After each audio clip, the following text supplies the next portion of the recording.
the story attracted public anger, some settlers in the West were quick to take the law into their own hands. These vigilantes were idolized in popular contemporary accounts, but the justice they served was often brutal and inhumane by most standards. Not content with apprehension and execution, most vigilantes physically tormented any accused. Some folks even took trophies. In 1891, the skin of a sentenced bandit was tanned and made into souvenirs. It's definitely more unique than the usual tacky magnets or door signs, I'll give them that. Vigilantes justified their acts by pointing to the terrible acts that the accused had allegedly committed. Yeah, but to quote my dad, 2 wrongs don't make a right. Even when the accused were caught and were waiting for trial, vigilante squads didn't always have the patience to wait for a legal sentence or risk an acquittal. Instead, they showed up at the jail and demanded to deal with the offenders themselves. In one 1878 incident, an accused killer was caught, taken to jail, with a trial scheduled for the next day. But during that night, 20 or 30 masked men arrived with weapons in hand and took the man away to deliver their own immediate justice. How? Well, they killed this guy by way of the rope necklace of death. Look, that guy probably wasn't long for this world anyways, since most convictions at the time ended in executions. The life expectancy of somebody who broke the law in the wild west often decreased dramatically after conviction, especially for those accused of taking another person's life. Whether offenders received an official trial or one carried out by the unsanctioned vigilantes, folks demanded justice. In California, offenders were convicted in very quick trials and usually met the end of their life at the county courthouse. Execution usually came shortly after conviction, as appeals and stays of execution were uncommon. If an expected execution did not happen or did not occur quickly enough for the crowd, that's where you've got your vigilantes that I was speaking about a moment ago. I know in one 1851 case, vigilantes convicted a man of stealing gold dust and gave him a simple little 3 hours to get his affairs in order before they ended his life. Like, I don't know about you, but that's not enough time to get my affairs in order. I have too much junk. Law enforcement was still a job during vigilante time, but death in the line of duty was pretty likely. The West had a variety of legitimate lawmen, ranging from town sheriffs and marshals to the U.S. Marshals appointed by the Attorney General. U.S. Marshals were charged with maintaining federal law, and they could deputize local men to form a posse when greater numbers were necessary. And during this period, deaths in the line of duty were kinda common. The U.S. Marshals alone had several deadly incidents. In 1872, a marshal and 7 members of his posse were fatally harmed when they tried to take a prisoner from the custody of another court. In 1885, a deputy marshal and 3 members of his posse engaged in a deadly firing exchange. A prisoner escape claimed the lives of a deputy marshal and 2 posse members in 1887. Another did the same to 2 deputy marshals and 1 posse member in 1893. The West still holds a lot of records for the deadliest incidents involving multiple law enforcement casualties. Not records I want to see broken anytime soon, mind you. Contrary to what you might think after all that, many towns did indeed try to enforce weapon control and restrictions. The Wild West had no shortage of fireable weapons, creating a worrying situation for lawmen trying to prevent violent offenses. Towns like Tombstone, Arizona, and Dodge City, Kansas required visitors to surrender their weapons whenever they entered the town. In fact, the 1881 firing exchange event at the OK Corral started as a conflict over Billy Clanton and the McLaury brothers refusing to give up their weapons when they entered Tombstone. Anyone defying a western town's weapon control laws was likely to meet a violent end. Author and cowboy Andy Adams describes the laws of Dodge City in his account published in 1903. The buffalo hunters and rangemen have protested against the iron rule of Dodge's peace officers, and nearly every protest has cost human life. Don't ever get the impression that you can ride your horses into a saloon or fire out the lights in Dodge. It may go somewhere else, but it don't go there. Most cowboys think it's an infringement on their rights to give up firing in town, and if it is, it stands. For your weapons are no match for Winchesters and buckshot, and Dodge's officers are as game a set of men as ever faced danger. Look, I know weapons control is something law enforcement still struggles to enforce till this day, so interesting to see how that goes. So even with law enforcement being a thing, corruption was kinda rampant. The West had many problems with vigilante justice, but the legitimate lawmen were sometimes not much better. Many law enforcement officers were not consistently paid, earning money only through taking a percentage of fines or collecting bounties on wanted men. In desperate times, some lawmen turned to crime themselves, making corruption a big problem. Sheriff Dave Allison was accused several times of misappropriation of money. Henry Newton Brown was a deputy sheriff tasked with tracking people for a bounty, but on his bounty hunt, he robbed a bank with 3 accomplices. A vigilante mob took matters into their own hands though, enacting fatal punishment. So he did get punished, quote unquote. Timothy Longhair Jim Courtright used his position in law enforcement to run a protection racket that extorted profits from gambling dens and saloons. He died in a duel with somebody else though. Who else? Oh, just a saloon owner who refuses protection. With gambling as super apparent in saloons as it was also useful pastime, it was also a risk if you were a cheat, and you might also have to cheat death. Because you're not supposed to do that. Some, like the weapon fight at the OK Corral, were the outcome of long simmering feuds and rivalries, but most were the result of confrontation between outlaws and law enforcement. Although in movies, televisions would like to us believe otherwise, it was very rare when pew-pew fights occurred with the two standing fighters off squarely facing one another from a distance in a dusty street. They would just knock your butt out. The romanticized image of the Old West style fight was born in the dime novels of the late 19th century and perpetuated in the film era to make such a point that this fiction version of what our mind's eye quickly conjures up when we hear the word weapon fight. You know what I mean. In actuality, the real fights of the Old West were actually so rarely civilized that yes, we might have heard some of these famed robber criminals like sharpshooters like Billy the Kid, Calamity Jane, Jesse James, and Annie Oakley. They wouldn't really wait, unlike Clint Eastwood films. It was probably more rotted than it was organized, and the Wild West saloons were also known for its culture of its violence. Weapon slingers and outlaws, as I mentioned, often frequent these establishments, and disputes were often settled with a handheld weapon fight. Even saloon owners would also provide their own weapons for their patrons, and saloons itself would become a battleground during an open firefight. Saloons would also appear in every town and were your average pit stop on a long journey, and if you're a man who hasn't seen or felt the touch of a woman in a very long time and you can afford it, you might stop by to a certain saloon for a drink and quench whatever thirsty self you might be craving. Like a gentleman's club, most Wild West saloons catered almost exclusively to the white men in the frontier, although women could sometimes find work in the bars as dance hall girls or workers of the evening. But of course you have the madam of the house making sure the security of her girls are okay, but when it comes to money and gold rushes, it was pretty much more valuable than the average person's life. Respectable women didn't frequent Wild West saloons, but women who were less concerned about their reputations might find work there. Many saloon girls were widows and had no other means of support, or young girls who were seeking something more than working on their family farm. They wanted adventure, if you know what I mean. The girls were to dance with the men and get the men to buy them drinks, earning as much as $10 per week, which is pretty a lot for back then. Most saloon girls also made commissions from the drinks they sold, and whiskey sold to the customers were generally marked up to 30 to 60% over its wholesale price. But like all dames who worked in these type of eras, were definitely in her bag, as her status would be noted and gossiped throughout town. One famous saloon girl was also named Fanny Porter. Fanny's family arrived in Texas when she was just 1 year old, immigrating from England. Growing up as both an immigrant and the middle of the Wild West may have inspired her to enter the sporting life, as she took up the trade as a teenager and opened up her own brothel at the age of 20 in San Antonio. In some ways though, these saloons would have been another term for these women of the night to rebrand themselves as cantina girls. However, despite themselves and the services they provide, their life expectancies were actually short. In a typical night, and I'm not just talking about in case, someone does something to them, it was because of the drinking. A woman may have to have consumed up to 30 beers a night. An average lifespan of a woman in the cantina trade was less than a decade. Like as in current times in Japan, they also have these host clubs that if you go and meet these very handsome and beautiful people, you would also be forced to drink with them. And like the cantina girls back in the Wild West, a lot of these people would have suffered a lot of liver issues, which means cantina girls still exist today, just not where we are well known of. And since I mentioned it was so dirty, they'd even bring their horses in the saloon. Like the idea of the Wild West and anyone could do anything they want. That also included bringing your horse inside of the bar to take a selfie with. Like in this photo, where the men of the saloon located in Utah took their horse to be part of the group chat profile pic, and I think my favorite part of this photo is how the bartender is also posing.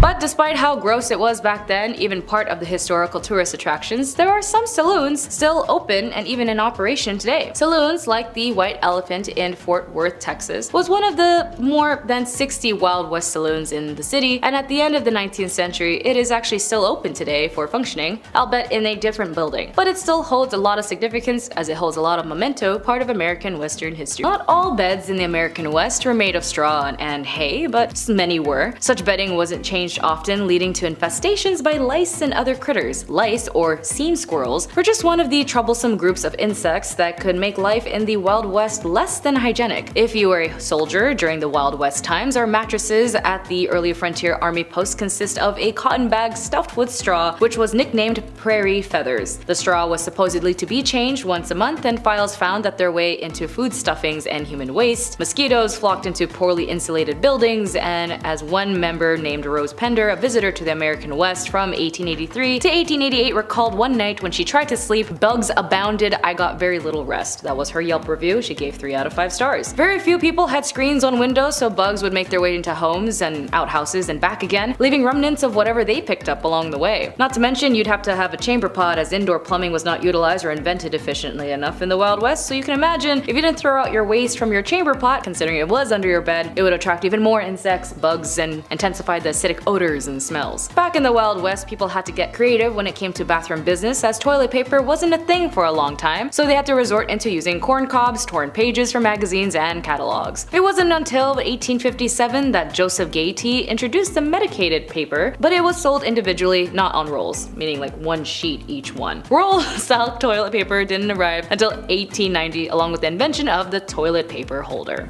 Dust storms were a formidable and unavoidable aspect of life in the 1800s American West, and the severity of these storms, as recorded in journals and diaries, often led to eye irritation, respiratory issues, and even livestock fatalities. The pervasiveness of dust and inside homes posed continuous challenges to settlers, affecting their health and living conditions. The impact of these dust storms offers a vivid portrayal of the harsh environmental conditions faced by settlers. It emphasizes the constant battle against natural elements and the resilience required to adapt and survive in each of this challenging landscape. And if you were a cowboy, you might come into town smelling of sweat, dust, blood, or just constantly smelling the way you smell, which included smelling like a horse. The tolerance of such strong odors in public spaces reflected the period, different attitudes towards personal hygienes and social norms, and it underscores the hardship of the cowboy life, where practicalities often overruled concerns for cleanliness. Cowboys of the Wild West, after long stretches on horseback, often carried with them a distinctive and pungent horse odor. The scent often became particularly noticeable when close quarters were made, especially in local bars where cowboys gathered for refreshments, and bartenders, those poor guys, were more concerned of the profit than the smell comfort paid by little minds of their patrons stink as long as they had money. The aspect of a cowboy life offers a realistic glimpse into the less romanticized day-to-day realities of the era, where personal hygiene often took a backseat to the demands of frontier living.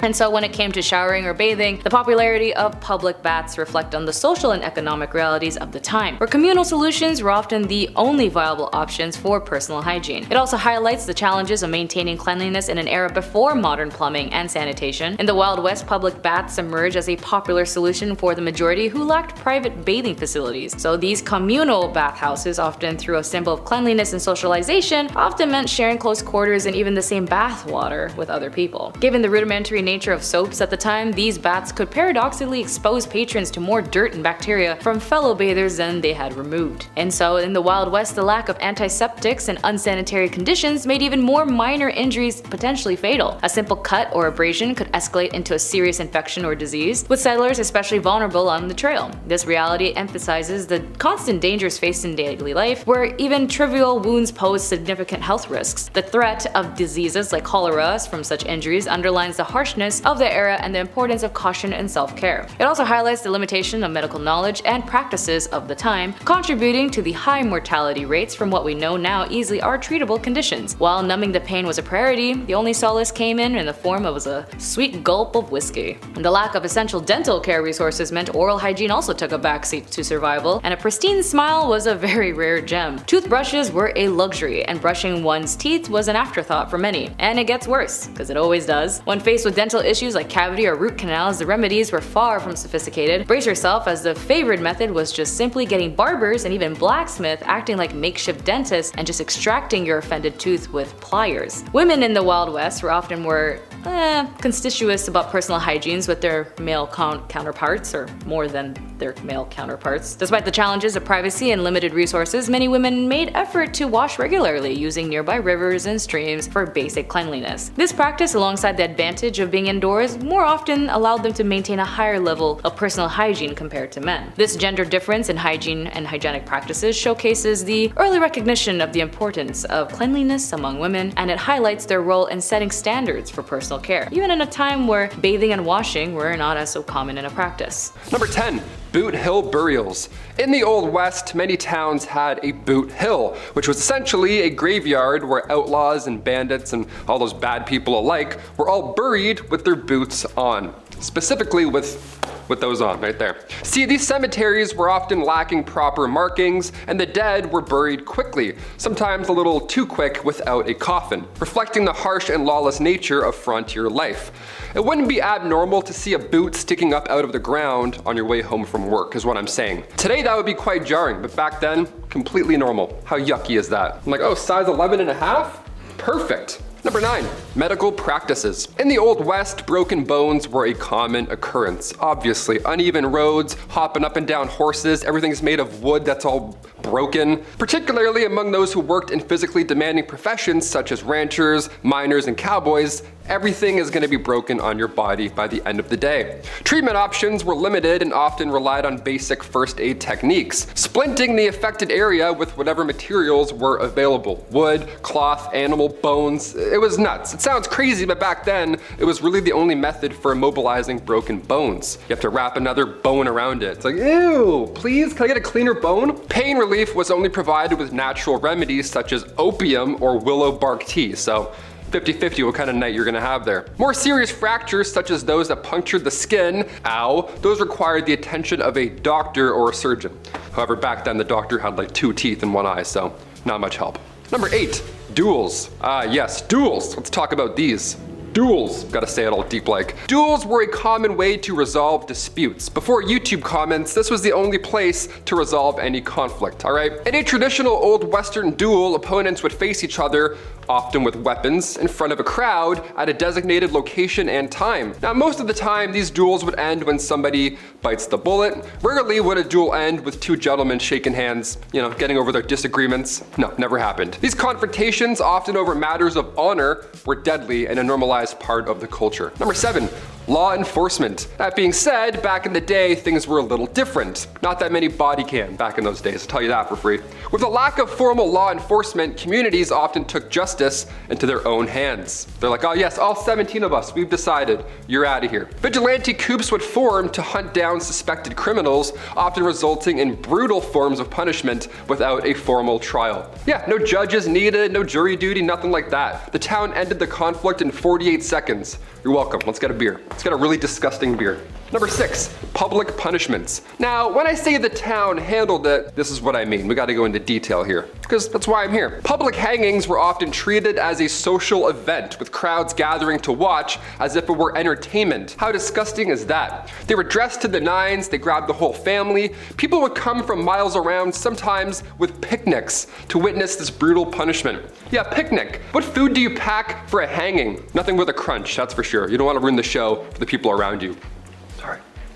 Number 5, Mary Catherine Haroni, also known as Big Nose Kate, was a historical figure associated with the American Old West, as she was a Hungarian-born adult worker and companion to the legendary lawman and gambler Doc Holliday. Kate eventually moved to West and found herself in a rough and often lawless mining towns of the Old West, as she worked as the Lady of the Night, gained notoriety for her feisty and independent personality. Kate then became romantically involved with John Henry Doc Holliday, a dentist turned gambler and gunfighter. What a career change. They met in Fort Griffin, Texas in 1870s following Doc Holliday's death in 1887. Kate Haroni then lived in various places, including Arizona and Colorado. She then worked as a nurse and a hotel owner in the early 1900s, and Kate moved to Arizona and lived in poverty. She worked in various jobs, including serving as a cook, and then in the 1930s she applied and received a pension for being a widow of a veteran American Indian War. Doc Holliday had happened to serve as a scout. Big Nose Kate then passed away on November 2nd, 1940 in Arizona at the age of 90. She outlived many of the famous figures of the Old West. Number 4, Belle Starr. Born Myra Maybelle Shirley, Belle Starr was a notorious figure associated with the American Wild West during the 19th century. She became known as the Bandit Queen and gained notoriety for her associations with various outlaws and her involvement in criminal activities. Belle married several times, with her famous marriage being the outlaw Cole Younger, a former member of the James Younger gang. After Younger, she then married Sam Starr, a Cherokee outlaw, which contributed to her connection with the Indian Territory, present-day Oklahoma. Belle Starr was also known to associate with herself with various outlaws, including Jesse James, the Younger brothers, and the infamous Delton gang. Her connections to these outlaws and her involvements in horse theft and other illegal activities contributed to her reputation. Belle Starr and her husband Sam Starr lived in the Indian Territory, where they ran a horse ranch, and their ranch became a haven for outlaws seeking refuge from the law. Belle Starr was arrested several times for various offenses, including horse theft. However, she often managed to avoid lengthy imprisonments, and her criminal activities continued. Belle Starr's life came to a violent end when she was shot and killed on February 3rd in 1889 while riding home from a neighbor's house. The circumstances of her death remains somewhat of a mystery, and the identity of the killer was never actually established. Belle Starr's life exploits became part of the Wild West folklore, and over the years, she had been portrayed in many books, films, and television shows, contributing to her enduring legend. Number 3, Etta Place. Etta Place is one of the mysteries of the American Wild West, as her true identity and details of her life pretty much remains uncertain. She was associated with the famous outlaws Butch Cassidy and the Sundance Kid, as we also know them, and is often considered to have been romantically involved with the Sundance Kid. Despite her connections to these historical figures, she is very little known about Etta, as Etta's Place true identity and background are unclear. Her real name and place of birth and details about her early life are not actually known at all, and some historical sources suggest that she may have been born in the United States, while others propose that she could have just been European or South American origin. Etta Place is also best known for her association with Butch Cassidy, aka Robert Leroy Parker, and the Sundance Kid, whose actual name is Harry Alonzo Longabo, and she traveled with them during their exploits in South America, where they sought refuge to escape law enforcement in the United States. In the early 20th century, Butch Cassidy, the Sundance Kids, and Etta traveled to South America, where they continued a life of crime, and they are believed to have engaged in bank and train robberies in countries like Argentina and Bolivia. The fate of Etta Place is uncertain, as some theories suggest that she may have perished alongside Butch Cassidy and the Sundance Kid in a shootout with the Bolivian authorities. However, there is actually no conclusive evidence to support this theory, as there may be other theories that Etta Place's true identity, with some speculating that she may have had used multiple names during her lifetime. However, concrete evidence to confirm her background or provide clarity on her true identity is still undiscovered. Number 2, born in France around 1829, Eleanor Dumont moved from the United States and became involved with the gambling industry known as the Gold Rush. She arrived in California during the Gold Rush of 1850, seeking opportunities in the burgeoning mining towns in 1854. Eleanor ended up opening a gambling establishment in Nevada City, California, where she ran gambling tables and a reputation for her skills as a card dealer. She then became known as Madame Moustache due to the fact that she had distinctive facial hair and refused to remove it despite societal expectations, and over the years, Madame Moustache opened and managed several gambling establishments in various mining towns, including Virginia City and Bodie. Despite her success in the gambling business, Eleanor faced financial challenges and struggled to maintain her enterprises. She suffered major losses and debts that ended up leading to her to a decline in her fortunes, and then Eleanor Dumont's life took a tragic turn, and as in 1879, facing financial difficulties and heartbreak, she took her own life by ingesting an overdose of really intense drugs in Bodie, California. Eleanor Dumont's story proves that a glimpse into the complexities of life during the gold rush and the challenges faced by women trying to make a living in a male-dominated society. Her role as a successful gambler and card dealer, as well as her refusal to conform to traditional gender norms, contribute to her place in the history of the American West. The nickname Madame Moustache and her distinctive facial features further add the colorful and unconventional aspects of her life. And finally, number 1, Bonnie Parker was one half of the notorious criminal duo known as Bonnie and Clyde. Alongside Clyde Barrow, Bonnie Parker gained notoriety during the Great Depression for a series of bank robberies and criminal activities in the early 1930s. Bonnie Elizabeth Parker was born on October 1st, 1910 in Rowena, Texas, and she grew up in a working class family, and despite her small stature, developed a love for poetry and drama. I wonder if that's what caused her to join Clyde. Because she joined Clyde Barrow in January 1930. Clyde was already a seasoned criminal, a little bit of spice, little paprika, was serving time in East End Prison Farm in Texas. A mutual acquaintance smuggled a weapon to Clyde, and he used it to escape. Bonnie and Clyde embarked on a crime spree that included bank robberies, burglaries, and car thefts. They were involved in several pew-pew outs with law enforcement, and their criminal exploits attracted significant media attention. Bonnie and Clyde were often a part of criminal gang that included their other associates, such as the Clyde brothers, Buck Barrow and his wife Blanche Barrow. The gang engaged in violent confrontations with law enforcement, resulting in injuries and fatalities on both sides. Bonnie and Clyde gained additional notoriety due to photographs found by police at one of their hideouts, and the images depicted the couple posing with weapons, contributing to their image of glamorous and dangerous criminals. Bonnie and Clyde crime spree came to a violent end on May 23, 1934, when the law enforcement officers ambushed their car near Bentonville Parish, Louisiana. The officers fired a barrage of bullets, killing both Bonnie and Clyde instantly, and the story of Bonnie and Clyde has become a part of American folklore. Their criminal exploits and romanticized in the media have been a subject of numerous books, films, and songs, and the 1967 film Bonnie and Clyde, starring Warren Beatty and Faye Dunaway, further cemented their status as infamous figures. Kicking off the list at number 10, Going the Distance. First things first, how much was an IPA back in the 1800s? That's why we clicked this video, right? That's all we want to know. Some beers today cost like $13 at the bar. What's going on? Nowadays we have happy hour, drink specials, wine pairing suggestions that go along with your meal. We have affordable alternatives today at the bar. Back in the 1850s, saloons would price their drinks depending on how far away you had to travel to get there. Isn't that wild? In the Yukon, their shots of whiskey were like 50 cents a pop. That was a lot of money back in the day. If you were to ask for the same drink in a local saloon, say in Colorado, you could get numerous beverages for the same price. And as you would expect, the fancier the establishment, the more you'll spend. But either way, it's not going to be comfortable. Number 9, manure everywhere. The 1800s were changing times, especially on the western frontier. Cities were being built, America was under reconstruction, and if you see my video on the 1800s technology, then you know how things were about to get a little wild. Except something I want to talk about today is, well, it's gonna drive moms and wives nuts across the country. How many times have you told your husband or the kids to wipe off their feet before coming into the house? Or stop wearing their shoes in the house? Right? It's the worst. I'm sorry, Mom. Okay, but imagine that, except everyone is bringing in their muddy, bloody, and manure-covered boots into the house. Horses and livestock were just a part of everyday life. That means droppings, or road apples, as they're so commonly called. The smell alone on a hot summer day could make any cowboy turn green. I think I'm going to puke, Dad. Number 8, no stools. Okay, this one's for all the bartenders out there. I see you. I respect you. Bar seating is vital. You get your regulars coming in. Joan with the limp, she's so nice. She's always so nice every day. Always gets a grilled cheese. She's the best. Always a smile on her face. Individuals who want to grab a bite and read the paper, obviously they don't need to take up an entire table for 8, so you have spots at the bar. It's ideal. We're used to this. But back in the Western days, bar stools just weren't a thing. Bar spots it didn't exist. You couldn't sit and vent to your local barkeep about why your ex hasn't texted you back. They didn't have stools at the bar, they just had the rail at the bottom for your foot. Just that little bar rail there for the little lean right there. A nice cowboy lean. Yeah, I'll just eat fish and chips standing up leaning. Awesome. Just the thing you want after walking in the sun all day long. A foot rail. Number 7, duels at high noon. Let me paint a picture for you, partner. It's a warm summer night, and you find yourself sitting at a card table in a saloon that's named after a barnyard animal. The piano is blasting a ragtime tune as waiters bustle about, serving drinks to unruly cowboys that fill the establishment. In front of you are 3 unsavory characters, each more than the next. As the night goes on, so do the poker chips. And when one gentleman ain't taking kindly to his losses, some insults about each other's mothers are exchanged. A powerful slap reaches the man across the poker table, matching the energy of Will Smith on an Oscar night. Too soon? I don't know. Wow, wow, West. Wow, West. That's when it's settled. Tomorrow at high noon, they're gonna settle this like gentlemen. A duel at noon with guns. That's how they did it. Does it get any more classic than that? I don't think so, folks. The clock strikes noon, and only one outlaw remains, and he's married to Jada Smith. Number 6, only talking.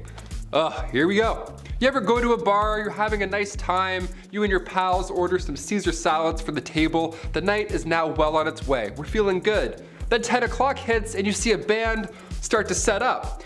Okay, game time decision. Do we settle up and leave before they start? Or do we give them a chance, end up feeling bad, and feel obligated to stay until the very end at 3 a.m.? It's tough. Usually the latter ends up happening. Back in the 1800s, we didn't have to worry about such an issue. Most of the time, these saloons were just for business. The odd time you would have poker, dice, a piano perhaps would be in the room with some jazzy fingers making an appearance. But when saloons first popped up in Wyoming back in 1822, most of the time it was for lawmen, miners, gamblers, just pure business. Not many blind dates happening in booth 16, you know what I mean? Number 5, the gold rush. Picture a billboard for the wild west, okay? What's on it right now? A cowboy tipping his hat in the corner with, 4 missing teeth, a sunset in the corner obviously, maybe a horse, and also a bunch of gold stacked up in a mine, right? Well, we've heard about the Wild West here and there, but was there really a massive gold rush? The California gold rush of 1849, despite what history commonly believes, wasn't the first big gold rush, not even close. The first one was back in 1799. A young man named Conrad Reed found this yellow rock right on his property. He had no idea what it was, and for years, he and his father John Reed used this rock as a doorstopper. You already know where I'm going with this. This 17-pound nugget of gold, which is worth a lot even today, back then this information was game-changing. Congress then built the Charlotte Mint just so they could handle all this incoming gold found in North Carolina right after. Then later in 1828, more gold was discovered, but this time in Georgia. This was the second rush. Then come 1848, James Marshall found gold at Sutter's Mill, California. After the third one though, that's when the thousands moved out west. That one had the biggest pull. So it's pretty big, but not the first. Number 4, the OK Corral. The shootout at the OK Corral went down on October 26, 1881. It's known as the most famous shootout in history. But should it be, really? Going back to Tombstone, Arizona, it's 3 p.m. and we have men of the law and of course outlaws all in the same block. So naturally, trouble ensues. There's not enough land here for all of us, some rootin' tootin' shit. There were about 8 men involved in the rumble, but it barely lasted 30 seconds. Also, it's important to note the gunfight at the OK Corral wasn't even at the OK Corral. It happened near the intersection of 3rd Street and Fremont Street, right behind the corral. Yeah, details matter. 3 lawmen were injured and 3 cowboys lost their lives. Yeehaw. That was a sad yeehaw for you guys. This is why you don't organize shootouts at 3 p.m. I don't know, everyone's drunk, there's bad decisions, apparently there's bad aim. Just slam some milk, shake some hands, go home. Simple. Number 3, hell in a duels. So we talked about the bizarre ways folks would settle beef back then. They would slam tarantula juice and shoot animals from the top of locomotives, have a 30-second fist fight in the middle of the day, and then go home. But have you heard of these Helena duels? It began, of course, in Helena, Texas, aka the toughest town on earth, at least it was back in the 1800s. The Helena duel began here. There's even a movie called The Duel with Woody Harrelson and Liam Hemsworth. They show this style of combat in a pretty brutal, Hollywood way. Both opponents had their left hands tied together with buckskin, and then each were given a small knife with an even smaller blade. It had to be short enough so it didn't reach any vital organ. That was the Texas trick. Then they're whirled around until they're dizzy, and then it gets really loud, really messy, and really bloody. Last man standing, pretty much. The crowd, of course, watches and places bets, which is always insane to me.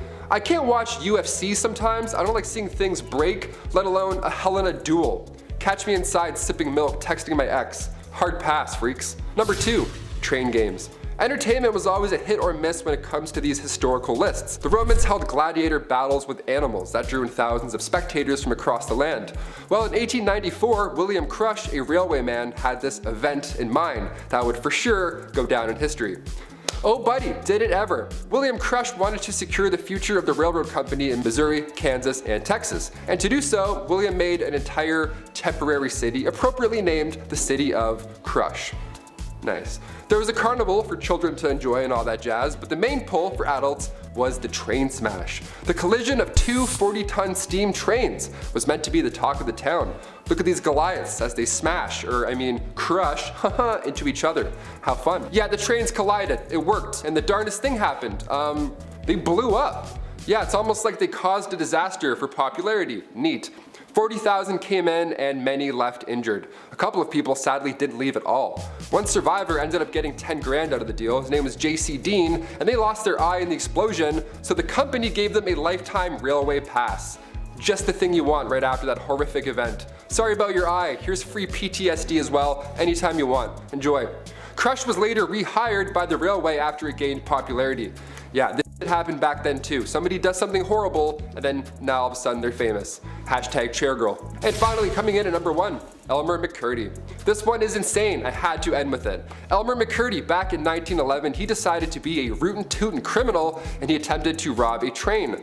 Unbeknownst to him, that train was not full of gold, but rather passengers. Collecting a whopping $46, which back then was still pretty good, he was quickly shot by a lawman afterwards. This is where things start to get insane. Yeah, I say start. Elmer's body was embalmed and sold by the Undertaker to this traveling carnival. His body was an exhibit almost, with his story attached. And for the next 60 years, his body, this prop rather, was passed around, sold between haunted houses and wax museums. Eventually, the guy's body, his real body, don't forget, ends up in California at an amusement park funhouse at Long Beach. Now, come 1976, there's a crew there filming for the $6 Million Man Show, and that's when Elmer's finger breaks off accidentally. Some key grips like, whoops, revealing it was an actual mummy. They went to film the $6 Million Man and ended up finding the $46 man in real life. How gross is that? Kicking off the list at number 10, medicine shows. Nowadays, medical shows are fascinating. Dr. Pimple Popper, I can weirdly watch that all day. There's something about animal rescues, home renovations, or chiropractic adjustments, I can never be bored. So back in the wild west, the 1860s to the 1890s, they had medicinal showmen. Yeah, these guys would go town to town, of course selling elixirs and tonics, but they would really nail this pitch. They would have pawns run ahead and plant themselves in the audience for these random medicine shows. That way when the world's greatest showman doctor arrives, he randomly picks an ill patient and then boom, just like that, they would be cured. One of the most successful of these elixirs was an elixir made by Kickapoo Indian Medicines from John Healy and Charles Bigelow. It was a mixture of herbs, roots, and animal fat, said to treat any illness, but really it was more of just a laxative, so you were just in the bush and hoping it got better. Number 9. Hop on my camel, partner. When you think of the Old West, you think long open ranges, spurs on boots, and cowboys riding camels? That's right, in 1855 the United States Army decided to import 75 camels to Texas. After all, the terrain in the Old West was fairly similar to the Middle East. The camels made supply runs between Camp Verde and San Antonio. But trouble began when the American Civil War broke out. Eventually the camels were sold off or simply let go into the wild. where they multiplied and began to cause havoc. So much so that folks began to spin urban legends, such as the Red Ghost, a 30-foot tall creature that made people quiver in their britches. When in reality, most people had never seen a camel before, and it was just a feral camel wandering the desert. But I mean, who knows? If Star Wars had a 30-foot camel in the snow, what's to say there isn't one running around in the American desert? Number 8. Missing mines. There's billions of dollars worth of gold lost at the bottom of the sea. It's there right now, waiting for you. Yeah, I'm talking to you. But if you don't have goggles, maybe swimming just isn't your thing, no sweat. Try the West. Yeah, there's dozens of lost treasure troves hidden in mines still to this day, like the San Saba gold mine or the Wheelbarrow mine. There's a few we have heard from in literature from old maps, but none compared to the Lost Dutchman mine. The legend has it that a man named Jacob Waltz, a German prospector, found the richest gold mine in the world. That's what he told his friends, and would we ever lie to our friends about gold and the location for it? No, absolutely not. The first gold rush was back in 1799. A young man named Conrad Reed found this yellow rock, had no idea what it was, and for years he and his father used it as a doorstopper. Yeah, they used a 17-pound gold nugget as a doorstopper. Nice. Back then, this information was game-changing once they realized that it was, gold. So Congress then built the Charlotte Mint just so they could handle all this incoming gold found in North Carolina right afterwards. I just wouldn't have told anybody. I'd be like, is this an infinity stone? I'm just gonna pocket this and then head out east.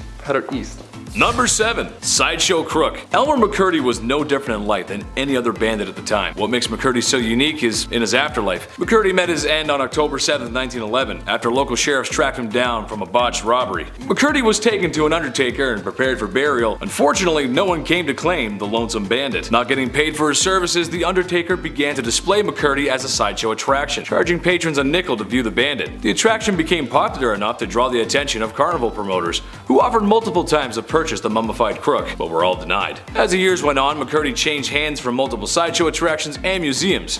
One day in 1976, a film crew was setting up props for filming. When someone began to move what they thought was a wax mannequin, it actually turned out to be poor old Elmer McCurdy himself. Eventually, McCurdy was laid to rest in a grave, where 2 feet of concrete were poured over his casket to make sure no one would come to steal the sideshow crook. Stay in the hole, partner. Number 6. Cowboys and aliens. Long before the Roswell incident in New Mexico back in 1947, aliens might have actually visited us. Yeah, the report comes from 1896 from 2 men in California. They reported that 3 alien beings were trying to abduct them. Were these just cowboy pranksters? Maybe they had a few shots of whiskey from the saloon? No, one of them was a colonel. Colonel H.G. Shaw and Camille Spooner were going from the town of Lodi to the Fresno Citrus Fair, which honestly sounds like a wonderful time, just saying that. But en route, they were greeted by 7-foot-tall, slender aliens. Yeah, the aliens didn't end up taking the 2 men because they were too heavy. These aliens were too thin and weak. Legit, that was the reason. They just couldn't grab them and take off. So they got back into their spaceship and they took off. How embarrassing is that? Hit the gym, E.T.